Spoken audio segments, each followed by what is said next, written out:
Hello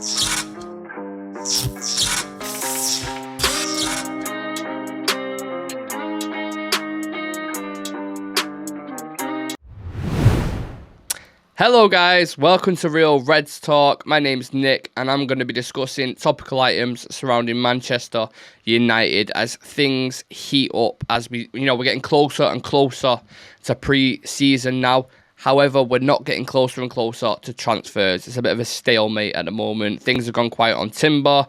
The Jong deal is turning into another Sancho saga and a few links with Antony, but nothing absolutely concrete at the moment. Very frustrating fans for Manchester United.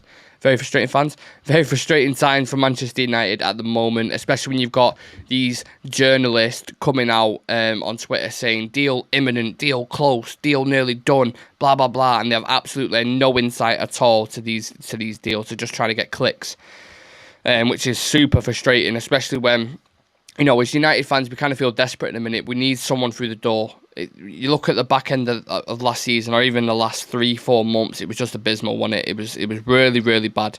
It was nice having Ten Hag and all the things surrounding that, the interviews that he'd done and stuff. That was like 2 weeks of positivity. Now it's just like we're dragging ourselves for a player. Absolutely dragging ourselves. It's absolute madness at a minute because no one has a clue what's going on. And I'm kind of just waiting for the big boys like an Ornstein or a Romano to come out with something concrete and I can actually get a little bit excited. But until that happens, I refuse to believe any other kind of journalist because it's, like I said, it's misleading at times. So disappointing is a word I would use to describe our business because it's non-existent. We aren't signing anyone as of yet when, like I said, 2 weeks until pre-season. Do you know what I mean? Well, not 2. I think it's like 3 weeks or 3.5 until we get into pre-season, and we haven't even got a player through the door yet. We haven't even put in a significant bid.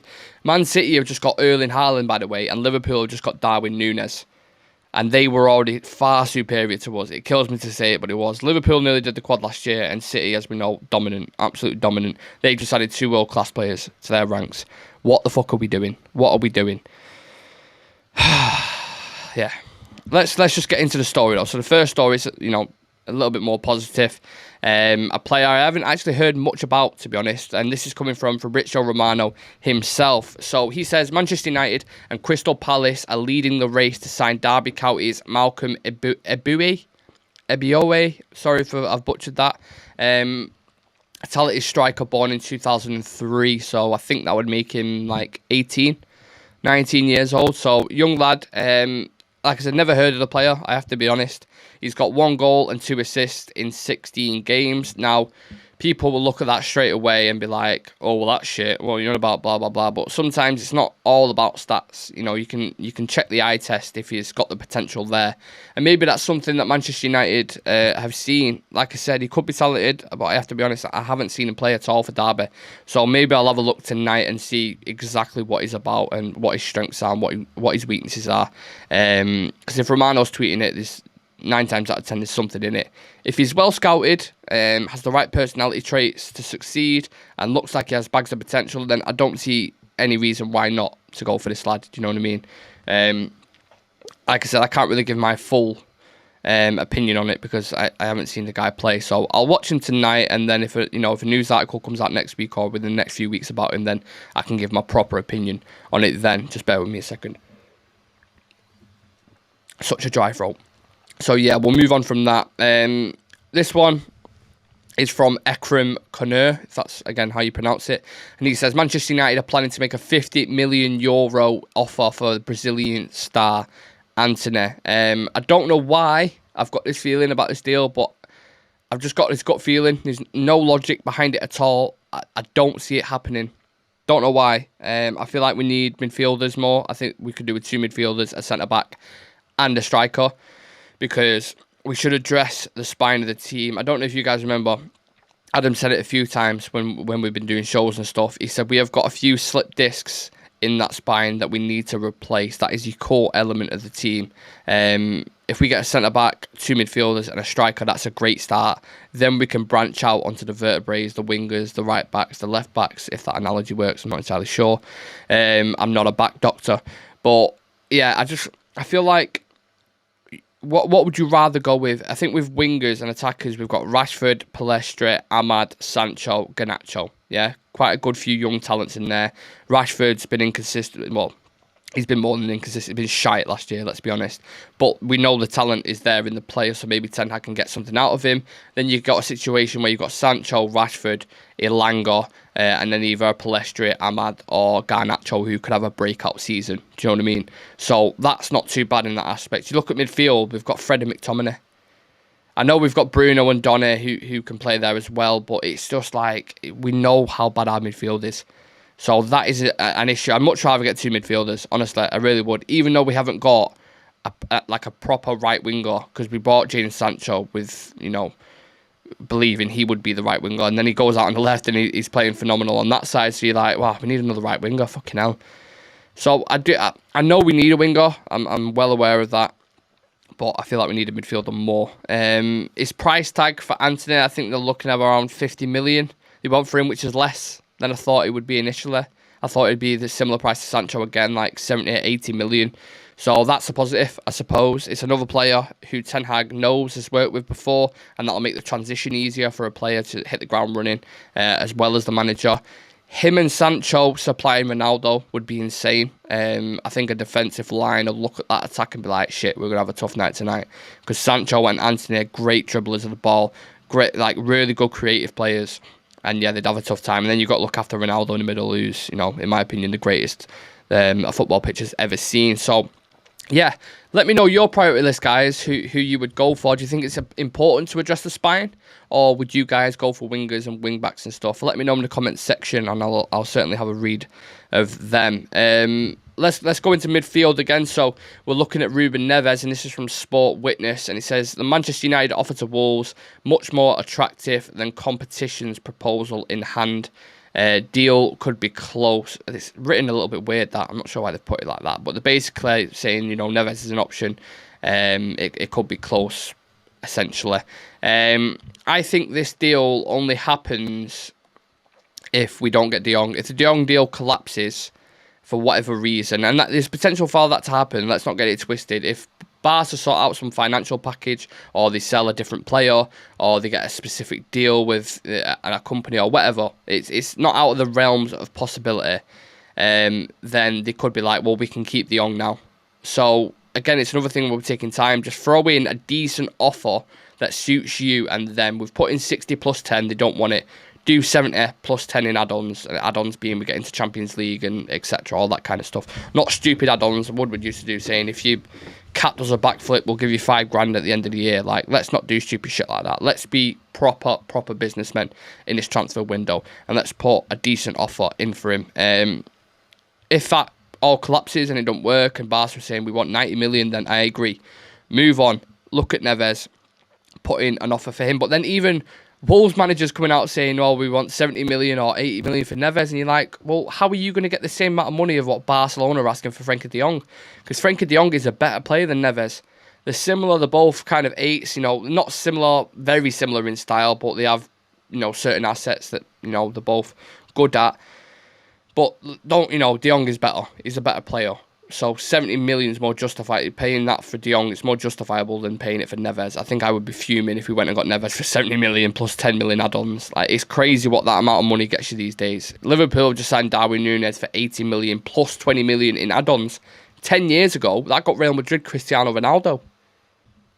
Do you know what I mean? So the prices are mad, but the market's going up and up and up and up and just getting even more ridiculous. And I think the Neymar transfer was really the one that just kind of, let everybody else loose. And was like, oh, well, we want 100 mil for this player who's not even necessarily proven at top level, which I think that amount of money should get you that. So if they're asking for 70, 80 million for Neves, I'm like, nah, mate, I'm not doing that. Not a chance. Go look at another player. But yeah, good player, Premier League proven. De Jong is better for me. So yeah, let's move on from that. Onto this absolute bullshit story from Anthony Chapman for The Sun. And he says, Manchester United are in shock. Alex Oxlade-Chamberlain move from bitter rivals Liverpool, with the Reds open to offers for £10 million. Yeah, no shit. Most injury-prone player on the planet. So yeah, Anthony Chapman for The Sun, go suck an absolute wet one. How the fuck he's got a job doing what he does, I'm sorry, but that is absolute bollocks, that story. bollocks. He's like I said, he's the most injury-prone player I've ever seen. He plays for Liverpool, which is even worse, and we shouldn't even go anywhere near him. Had bags of potential when he was at Arsenal, doing his thing. But again, injuries have just completely hindered him. So I wouldn't go anywhere near this guy. I swear some of these journalists just sit there, right, and be like, what's the most outrageous shit I can say? That'll just get everyone like, oh, no way, and click, click, click, click, click, click, click. You know, like, just do your job, mate. Alex Ferguson once said, I don't know if I said this before, but he once said, you know, a journalist's job is to tell the truth. And Oxlade-Chamberlain come to Manchester United for £10 million. If that happened, I will do some outrageous on a live stream. I'll shave my head or some shit, because it's not going to happen. And if there was a tier for credible journalist, you can stick this guy who's wrote this story under gullible. That's that. Moving on. This is from Lewis Browning from the Mail Sport. So, Harry Maguire is set to discuss his position as Manchester United captain with new boss Erik ten Hag after his leadership came under heavy scrutiny amid a dismissal in the 21-22 season. No shit. Listen, a Manchester United captain would never put his stats out after a possession stats or something after a 0-0, a boring draw against Italy. A Manchester United captain would never put his fingers in his ears after scoring against Albania, who are essentially part-time plumbers. A Manchester United captain would not be at fault for 17 goals individually in a single season. He can maybe discuss, you know, what seat he wants on the bench. Maybe he's earned the right to do that, or maybe not. He can discuss what bobby hat he wants to wear when it starts getting cold in November, December, what high-vis he wants to wear, who he wants to sit next to, like all this kind of stuff. But he shouldn't be anywhere near that pitch. My God, he should not be anywhere near it, let alone discussing being captain. Like, just give it Ronaldo, make Harry work to get back into the squad, because people should go in a team off merit. They shouldn't go in off, you know, off the transfer value, how much they're on a week, and the international status as a player. Like, that's under Ralph, I thought he would be removed a lot more than he was. And, you know, Ralph was a little bit of a puppet in that aspect, because Ollie did it. Ollie always played him, even when he was playing dire, absolutely terrible. And Rangnick did it as well. And I do think it's massively to do with his price tag, the £80 million. They don't want it to, you know, go down even more. But you're kind of shitting on your own, like, boat there, because you're playing him and he's playing even worse and worse. So he's driving his own value down. So for me personally, the best thing to do is take the captaincy off him, let him work his way back into the team. Maybe that'll take a bit of pressure off him and let him develop. Like, I don't see him working in Ten Hag's system, if I'm being honest. So give the captaincy to Ronaldo and see if he can work his way back into the team. If he can't, then it's an L for the guys who spent 80 million on him. But that's football for you. It is what it is. It hasn't worked out for him at the moment. Let's see what happens in next season. Let me get rid of this. 2 seconds. Now, excuse me. Let's move on to a player that I like, and this is from Sky Sports. So Manchester United are interested in signing Denzel Dumfries from Inter Milan, with Serie A side ready to sell, according to reports. Massive fan of this player. I called it last year or 2 years ago, whenever it was, when Inter Milan sold Hakimi for 60-70 million and then went and bought Dumfries for 12 million. I thought that's a great bit of business. That is something we would never do. That is great bit of business, £12 million. He had a great Euros. I really liked him. He was one of the standout players for me. He was key in that system. Plays really good as a wing back. Like, great. He's powerful, quick. Creates chances, scores goals. Like, actually scores quite a lot of goals. I think he's got like 6 goals for Inter this season. Great attacking right back. However, defensive abilities are a little bit suspicious for me, and how he would do in a back four. Because obviously Ten Hag, if we're believed to, you know, believe in his philosophy, he's going to play a 4-3-3 or a 4-2-3-1. Would he be okay in a back four? Because I look at someone like Marcus Alonso, who's great in a system with a back five. You know, for Chelsea, he's been phenomenal, one of the best in the league, in my opinion.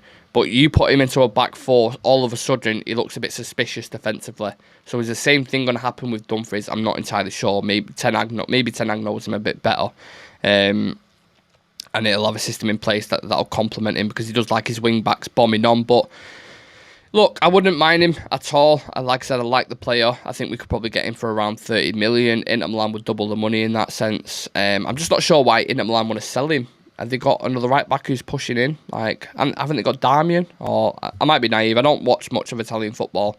I just know from the Euros and from watching him a little bit in Milan, he looks like a decent player. So, a bit confused as to why they're selling. But if they are, it's someone I definitely look at. It's someone I would look at, but he's not I don't think the right back's a priority position in comparison to midfield and number 9 and centre back. Yeah. Now, the last story I'm going to discuss is the ever long saga of Frenkie de Jong. This is from Tyrone Marshall for the MEN, Manchester United. And it says, Manchester United is willing to walk away from Frenkie de Jong transfer and alternatives are considered. I think this is basically just a club putting it out there as like a brief to say we're not going to be taken for mugs, but as United fans, we know what Manchester United are like in the transfer market. They will push and haggle and haggle and haggle until it gets to like August and they'll be like, right, we'll just pay you what you want. It happened with Wan-Bissaka, it happened with Fred, it happened with Harry Maguire. And just to put into context, right, we paid, was it 180 million for Fred, Maguire and Wan-Bissaka. Man City have paid 180 million for Cancelo, De Bruyne and Haaland, pretty much. Do you know what I'm saying? Like, our recruitment is shocking. Absolutely shocking. I'm absolutely losing faith in us at the moment when it comes to the transfer market. I really, really am. I know I keep repeating myself, but it's just, how are we 2 weeks into June and we haven't even put in a significant bid for someone or had one accepted and got one player? That's all I'm asking for. One player, get your key signing in, and then the rest can follow. The floodgates will open. And just to reiterate as well about De Jong, I want De Jong if he wants us. Okay, let us think in. I want De Jong if he wants us. I don't want a mercenary coming because he's been pushed out of Barcelona and he's kind of like, where can I go? And they're like, United, like, we're over here, we really want you. And he's like, I'm not sure, like, I'm kind of happy here with my wife. And his wife's kicking him out the house and they're like, no, you need to go. And he's like, right, all right, I'll come over there. You know what I mean? I don't want someone like that. I want someone to come because they love the project, they love the club, and they want to work hard. That should be the 3 things that are on the scouting list when you're going to buy a player. If he's happy to move and he likes the project and he likes the possibility of playing without Ronaldo or whoever, then that's absolutely fine. And especially if we get a few more transfers in and players who he's played with before, like Donny, Antony or Timber, whoever it is, then that's absolutely fine. But if he doesn't want to come, then I don't want him. Go focus on someone else. Let's see what happens with that. If they don't move from £90 million, let's say Barca are being stubborn, right, and they're like, no, we want 90 million, nothing else, blah, blah, blah, then, yeah, kind of be like, okay, they're playing hardball, they don't want to sell, even though they're in about 1.4 billion debt. Move on to your next target and then go see what kind of business you can do. But just don't stop dragging it on. It's taking so long.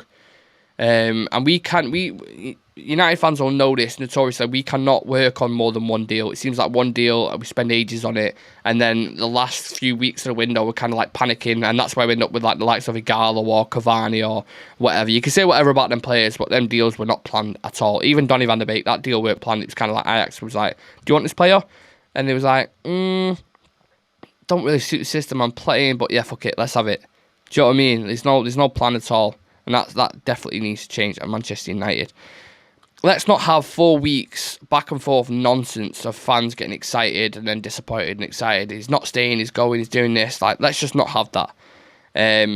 Let's just go get your man who you want. If they're playing hardball and they're saying 90 million, fuck it off. Go for someone else. And I'll end it on that. Yeah, bit of a negative to end on in regards to De Jong. I just hope we can do the deal soon. Fingers crossed for that, guys. Yeah, thank you for everybody for watching. Make sure you hit that subscribe button. Hit that subscribe button. Make sure you hit that subscribe button and like the video if you've enjoyed your weekly fix. We have a head-to-head for you lot tomorrow, so make sure you check that out on the Instagram to find out who we're going to be comparing. Also, make sure you follow us on socials for clips, transfer news, and weekly schedules. My name's Nick. This is Real Reds Talk News Show, and I will see you lot in the next one. Peace.